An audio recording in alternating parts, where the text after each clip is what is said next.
राष्ट्रघाती व्यापारिक सन्धि सम्झौता एमसीसीलाई खारेज गर्नुपर्दछ भनेर म माग गर्न चाहन्छु। पृथ्वी रहउन्जेलसम्म यो देश रहिरहनुपर्छ, हाम्रो देशको चन्द्र सूर्य अंकित झण्डा रहिरहनुपर्छ।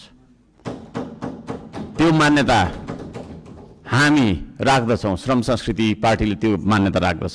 आउँदा दिनमा हामी बैठक सुरु हुनुभन्दा थोरैमा पनि 5 मिनट अगाडि उपस्थित हुनुपर्छ, म यो माग राख्न चाहन्छु। हामी विभेदको अन्त्य गर्छौँ भनेर यहाँ भनिरहेका छौँ। भर्खरै पनि पूर्ववक्ता माननीयज्यूहरूले थुप्रै कुराहरू राख्नुभयो, आफ्नो मनको कुराहरू, तर यहाँ यही सदनभित्र पनि विभेद भइरहेको छ। सत्ता पक्षले 30 मिनट बोल्दा पनि हुने, 40 मिनट बोल्दा पनि हुने, प्रतिपक्षले अलि सानोले हैन 3 मिनटमा सकिहाल्नुपर्ने, 2 मिनटमा सक्नुपर्ने। हामी पनि जनताले चुनेर पठाएका जनमत प्राप्त जनप्रतिनिधि हौं।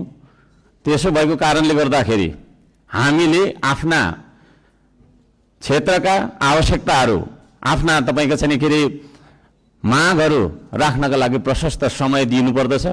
त्यो खालको सदन हामीले बनाएर हामीले त्यो खालको सदन अभ्यास गर्नुपर्दछ भन्ने माग राख्न चाहन्छु। म आफ्नो मनको कथा म यहाँ गाउन चाहन्न। अब मेरो आफ्नो मन्तव्य राख्नुभन्दा पनि सरकारले कसो गर्नुपर्ने हो त? हिजो इतिहासमा हामीले के गर्यौं, कसले के गर्यो, कुन नेताले के गर्यो, कतिको तपाईको हामीले संघर्ष गर्यौं, के गर्यौं भनेर न आवश्यक छ जस्तो मलाई लाग्दैन।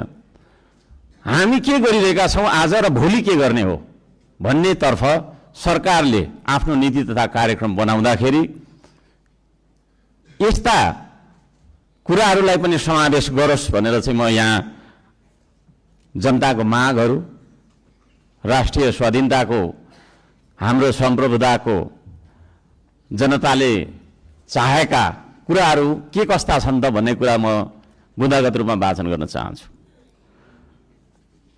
पृथ्वी रहउन्जेलसम्म यो देश रहिरहनुपर्छ, हाम्रो देशको चन्द्र सूर्य अंकित झण्डा रहिरहनुपर्छ।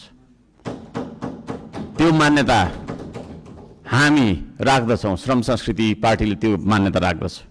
त्यसो भएको कारणले गर्दाखेरि देशको स्वाधीनता, भू राजनीतिक सन्तुलन र असंलग्न परराष्ट्र नीतिलाई बचाइराख्न सैन्य रणनीति उद्देश्यका साथ सुरु गरिएको असमान राष्ट्रघाती व्यापारिक सन्धि सम्झौता एमसीसीलाई खारेज गर्नुपर्दछ भनेर म माग गर्न चाहन्छु।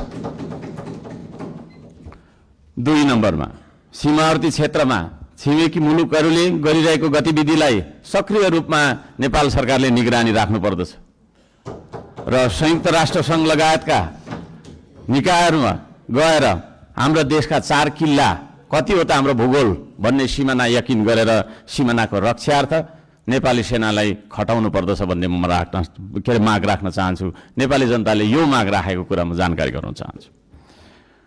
जनताले सोझै चुन्न पाउने प्रत्यक्ष